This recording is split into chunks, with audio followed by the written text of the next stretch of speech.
Once our products were made by the Light Dependent Stage, they are used in the next part, the Light Independent Stage, or a process called the Calvin cycle. The Calvin cycle takes place in the stroma of the chloroplasts rather than on a membrane. The ATP and NADPH get reduced in this sequence and are made into NADP, ADP and its phosphate group to then be used back in the previous stage. So, let's get started. Number 1. The CO2 diffuses into the chloroplast stroma from the atmosphere by entering the plant through the stomata in the leaves. 2.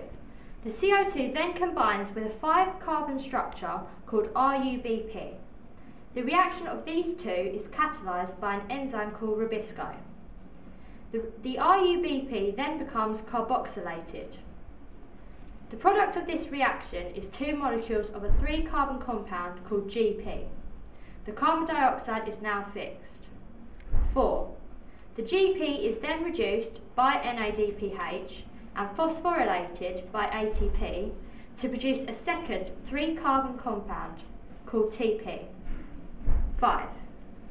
5 out of 6 of these TP molecules are reduced back into 3 molecules of RUBP by phosphorylation using more ATP. So, that's the basic Calvin cycle. Now, you will see from this diagram that there are many products from the reaction. 6. Some of the GP, before it is turned to TP, can be used to help construct fatty acids and amino acids.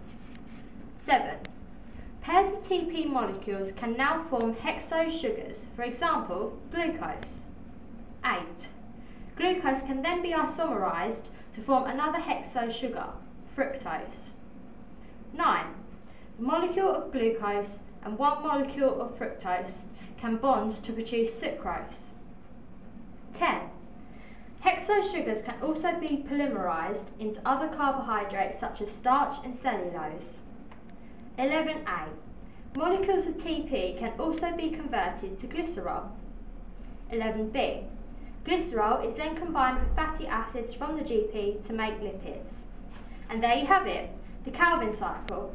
Aren't plants clever little things?